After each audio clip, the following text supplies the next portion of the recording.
Student good morning. Myself Kailash Chotiya, मेरा नाम कैलाश चोटिया है। जैसा कि बच्चों आप मेरे से परिचित हैं।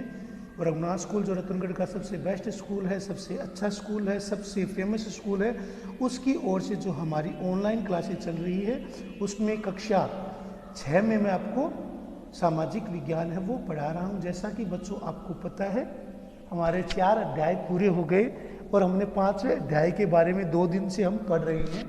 आज हमारा 5वां अध्याय का तीसरा दिन है। पिछले 2 दिन में मैंने आपको बताया था, आज हम महाजनपदों के बारे में बताएंगे। तो जैसे कि बच्चों आपको पता है करीब 2500 साल पहले की आज से करीब 2500 साल पहले यानी कि करीब 600 ईसा पूर्व से लेकर 550 ईसा पूर्व तक गंगा उसकी सहायक नदियों के किनारे पर बड़े बड़े जनपद थे, वो शक्तिशाली हो गए और वो महाजनपद कहलाए या वो महाजनपद के रूप में परिवर्तित हो गए थे। तो मानचित्र 4 में हम महाजनपदों को दिखाया गया है। अधिकतर महाजनपदों की एक राजधानी भी होती थी।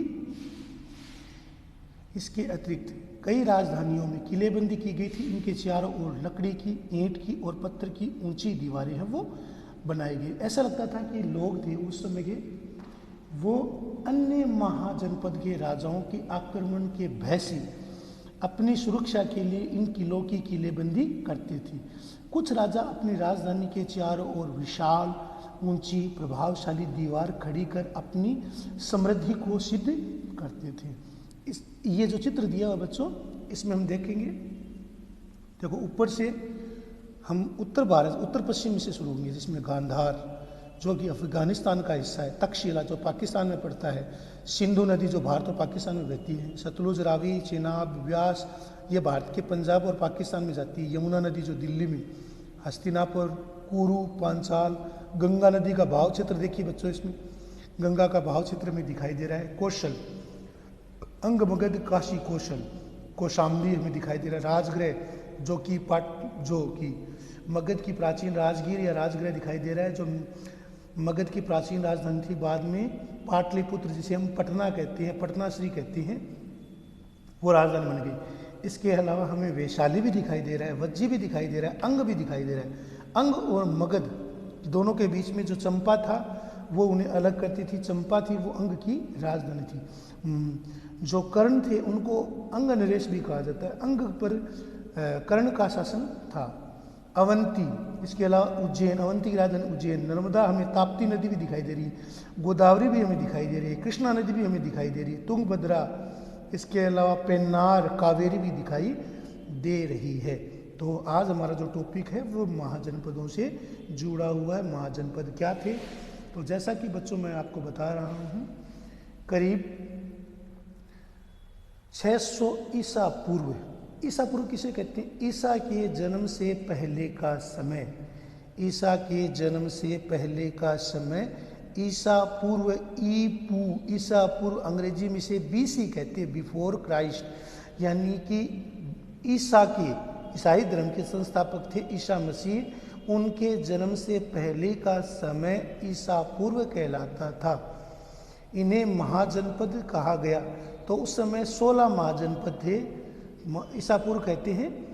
तो और ईसा मसीह से बाद का जो समय उसको ईस्वी कहते हैं। तो ईस्वी हम अभी पढ़ रहे हैं ना, जैसे कि ईसा पूर्व हमेशा समय जो है वो उल्टा चलता है, जैसे कि 322, 321, 320, 318, 17, 15, 14, 10, 8, 5, 4, 3, 2, 1 ऐसे चलता है। लेकिन जब ईस्वी में है वो समय हमारा सीधा चलता है, जैसे कि 2012, 13, 14, 15, 16, 17, 18, 19, 20 इस प्रकार का समय वो चलता है। तो उस समय 16वीं या 6ठी शताब्दी, छठी शताब्दी या 550 ईसा पूर्व के आसपास हमारे पूरे भारत में उस समय, विशेषकर उत्तरी भारत में, गंगा के बहाव क्षेत्र, उसकी सहायक नदियों के किनारे विशाल और बड़े बड़े महाजनपदों ने उनका स्वरूप ग्रहण कर लिया। ऐसे महाजनपद थे वो 16 थे, जिनमें अंग, मगध, काशी, कौशल, वज्जी, मल्ल, चेदी, वत्स, कुरु, पांचाल, सूरसेन, मत्स्य, कंबुज, गांधार, अवंती, कंबोज, अंग, मगध, काशी, कौशल, वज्जी, मल, छेदी, वत्स, कुरु, पांचाल, मत्स्य, सूरसेन, अस्म, कंबुज, गांधार, अवंती, कंबोज।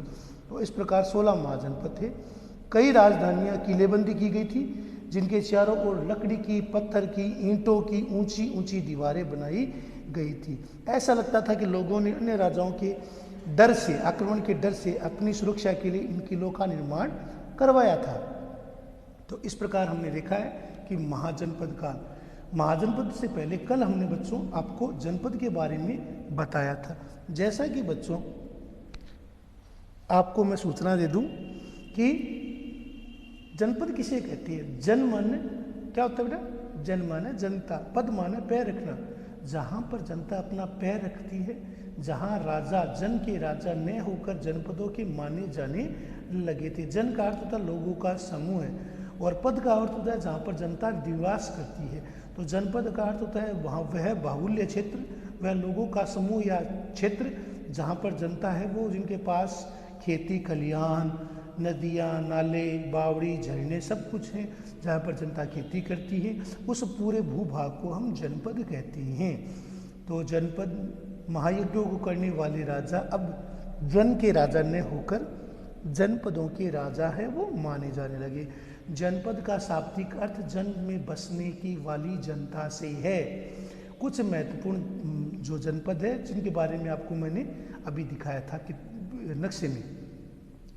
इस प्रकार पुरातत्व वेदों ने इन जनपदों में कई बस्तियों की खुदाई की है। पुरातत्ववादी, इतिहासकारों, भूगोलवेताओं ने इन जनपदों की खुदाई की है। तो दिल्ली में जो पुराना किला है, उत्तर प्रदेश में मेरठ के पास, उत्तर प्रदेश में मेरठ के पास कौन सा है? हस्तिनापुर। और एटा के पास अंतरजी खेड़ा इनमें प्रमुख है। खुदाई से पता चलता है कि लोग झोंपड़ियों में रहते थे। खुदाई से पता चलता है कि लोग उस समय झोंपड़ियों में रहते थे और मवेशी और अन्य जानवरों को पालते थे। उस समय के काल के जो उत्तर वैदिक काल के जो लोग थे, उनकी जो सभ्यता थी वो ग्रामीण प्रधान थी, ग्राम प्रधान सभ्यता थी। तो लोग उस समय झोंपड़ियों में आर्य थे, और आपको पता है वैदिक सभ्यता के निर्माता थे वो आर्य थे, और हमारे सप्त सिंधु प्रदेश में निवास करते थे। खुदाई से ये भी पता चलता है कि आर्य लोग थे वो झोंपड़ियों में रहा करते थे और मवेशी और अन्य जानवरों को पालते थे। आर्य हमारे पूर्वज भी माने जाते हैं बच्चों। हमारे एंशिएटर कौन है? आर्य थे। वे चावल, गेहूँ, धान, जौ, दालें, गन्ना, तिल, सरसों जैसी फसल है वो उगाते थे। तो खुदाई से पता चलता है कि लोग झोंपड़ियों में रहते थे, मवेशियों और अन्य जानवरों को पालते थे। वे चावल, गेहूँ, वो किसकी खेती करते थे? जो आर्य थे वे चावल की, गेहूँ की, धान जिसमें चावल का ही एक रूप होता है, जौ, दालें, गन्ना, तिल और सरसों जैसी जो फसल थी वो बच्चों उन्हें उगाती थी। तो आपके समझ में आ गया हो गया? क्या इस सूची में तुम्हें किसी एक फसल का नाम मिल सकता है जिसका अध्ययन आपने तीसरे अध्याय में नहीं किया? उस समय जो आर्य थे वो मिट्टी के बर्तनों का इस्तेमाल करते थे। कुम्हार के रूप में मिट्टी के बर्तनों को बनाया जाता था। मिट्टी के बर्तनों का प्रयोग है वो बहुतायत से किया जाता था। मिट्टी का प्रयोग है वो बहुतायत से होता था।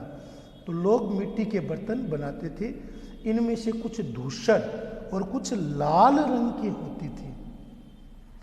इन पुरास्थल में कुछ विशेष प्रकार के बर्तन मिले हैं।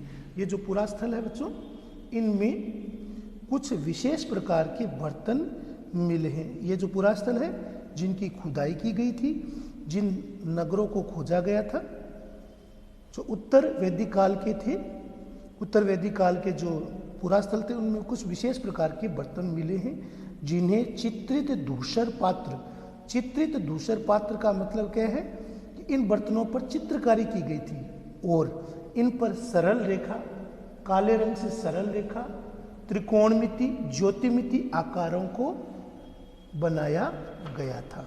इस प्रकार हम देखते हैं, इस प्रकार हम देखते हैं। इसके अतिरिक्त मैंने आपको वर्णों के बारे में बताया था। जैसा कि बात पता है बच्चों आपको, इस समय उत्तर भारत में खासकर गंगा यमुना क्षेत्र में कई ग्रंथ है वो रचे गए थे। जैसा आपको पता है हमारे पूर्वज आर्यों ने कई ग्रंथों की रचना की थी, जिनमें ऋग्वेद, यजुर्वेद, अथर्ववेद, सामवेद प्रमुख हैं। तो वेद कितने हैं बच्चों? 4। कितने बच्चों? वेद 4। वेद कितने हैं? 4। ऋग्वेद के बाद जो रचे हुए जो वेद है वो कौन से हैं? वो उत्तर वैदिक ग्रंथ कहलाए थे। इनमें से सामवेद, यजुर्वेद, अथर्ववेद, ब्राह्मणक ग्रंथ, आरण्यक, उपनिषद, इनकी रचना है वो की गई थी। अन्य ग्रंथ भी शामिल थे। पुरोहितों द्वारा रचित इन ग्रंथों में ऋग्वेद को अपौरुषीय माना जाता है, अर्थात इसकी रचना साक्षात ब्रह्मा ने की थी। पुरोहितों द्वारा रचित इन ग्रंथों में विभिन्न प्रकार के अनुष्ठान, उनके संपादन की विधियां, जो आर्य लोग जो विधिक विभिन्न प्रकार की जो अनुष्ठान, यज्ञ, इसके अलावा कर्मकांड की विधियां वो बताई गई थी। इनके सामाजिक नियमों के बारे में बताया गया था। उस समय समाज में कई समूह थे, मुख्य रूप से 4 समूह थे। इनमें पुरोहित, योद्धा, कृषक, पशुपालक, व्यापारी, शिल्पकार, श्रमिक, मछली पकड़ने वाले, जंगल में रहने वाले लोग शामिल थे। जहाँ कुछ पुरोहित और योद्धा वैभवशाली थे, वहीं कुछ कृषक और व्यापारी भी धनवान थे, बहुत धनवान थे। दूसरी ओर पशुपालक, शिल्पकार, श्रमिक, मछली पकड़ने वाले, शिकारी और भोजन संग्राहक, ये सब के सब, जैसा आपको मैंने बताया है, ये सब के सब शूद्रों में आते थे।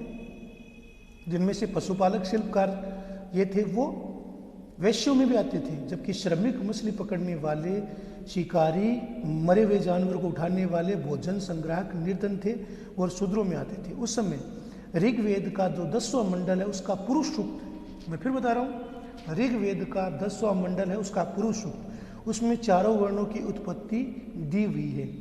चारों वर्गों को विभाजित किया गया था जिन्हें वर्ण कहते हैं। वो ऋग्वेद के काल में जो वर्ण व्यवस्था थी वो कर्म आधारित थी। बाद में उत्तर वैदिक काल आते आते जन्म जो वर्ण व्यवस्था थी वो जन्म प्रधान हो गई थी। इन्हें वर्ण कहती थी। उनके अनुसार प्रत्येक वर्ण के अलग अलग कार्य थे। पहला वर्ण किसका था? ब्राह्मणों का था। इनका काम क्या था बच्चों? वेदों का अध्ययन, अध्यापन, यज्ञ करना और उन्हें उपहार देना। तो ब्राह्मणों का कार्य क्या था? वेदों का अध्ययन करवाना, वेदों की शिक्षा दीक्षा देना, धार्मिक कृत्य करवाना, यज्ञ करवाना और शिक्षा देने का काम है वो ब्राह्मण का था। दूसरा वर्ग शासकों का था, जिन्हें हम क्षत्रिय कहा जाते हैं। क्षत्रिय वीर योद्धा जो अपने आन बान शान देश की रक्षा के लिए मर मिटने के तैयार रहते थे, उनका स्थान शासकों का था। इन्हें क्षत्रिय कहा जाता था, जिन्हें वर्तमान में या बाद में जिन्हें राजपूत कहा गया था। इनका काम क्या था? युद्ध और लोगों की रक्षा करना था। तीसरा स्थान किसका था? विश्य या वेश्य का। तीसरा स्थान किसका था बच्चों? विश्य या वेश्य, जो व्यापारी कह सकते हैं, जिन्हें बणिया कह सकते हैं, जिन्हें महाजन कह सकते हैं, जिन्हें व्यापारी के रूप में हम ले सकते हैं। इनमें कृषक, पशुपालक और व्यापारी आते थे। क्षत्रिय और वैश्य दोनों को यज्ञ करने का अधिकार था। क्षत्रिय और वैश्य दोनों को ही यज्ञ करने का अधिकार था। वर्णों में अंतिम स्थान किसका था बच्चों? शूद्रों का, जिनकी स्थिति सबसे दयनीय थी। जिनका ऋग्वेद काल में तो जो वर्ण व्यवस्था थी वो कर्म पर आधारित थी, लेकिन धीरे धीरे जातिगत भेदभाव है वो उत्तर वैदिक काल तक आ गए थे और वर्ण व्यवस्था जन्म पर आधारित हो गई थी। तो जो तीसरा, जो सबसे अंतिम वर्ग था वो शूद्रों का था। इनका काम अन्य तीनों वर्णों ब्राह्मण, क्षत्रिय और वैश्य की सेवा करना था। इन्हें कोई अनुष्ठान करने का अधिकार भी नहीं था। प्राय औरतों को भी शूद्रों के समान समझा जाता था और महिलाओं और शूद्रों को वेदों के अध्ययन, अध्यापन का अधिकार नहीं था। तो आज का जो हमारा बिंदु है वो महाजनपद, इसके बारे में मैंने बताया था कि करीब आज से 2500 साल पहले, करीब 600 ईसा पूर्व से 550 तक कुछ जनपद अधिक शक्तिशाली बन गए, इन्हें महाजनपद कहा जाने लगा। ईसा पूर्व यानी ईसा के जन्म से करीब 500 से लेकर 600 साल पहले महाजनपद 16 थे। अंगुतीर निकाय बौद्ध ग्रंथ का ग्रंथ है जिसमें इन 16 महाजनपदों का नाम मिलता है। अधिकतर महाजनपदों की एक राजधानी थी। कई महाजनपदों में किलेबंदी की गई थी जिनके चारों ओर लकड़ी और ईंट या पत्थर की ऊंची दीवारें थी। ऐसा लगता था कि लोगों ने अन्य राजाओं के आक्रमण से अपनी सुरक्षा के लिए इन किलों का निर्माण किया था। कुछ राजा अपनी राजधानी के चारों ओर विशाल ऊंची प्रभावशाली दीवार खड़ी कर अपनी समृद्धि का प्रतीक बताते थे। तो आज हमने महाजनपदों के बारे में पढ़ा। अब इस मानचित्र में देख सकते हैं तक्षशिला, गांधार, कुरु, हस्तिनापुर, पांचाल, अवंती, उज्जैन, कौशाम्बी, राजगृह, मगध, वैशाली, वज्जी, अंग, महानदी।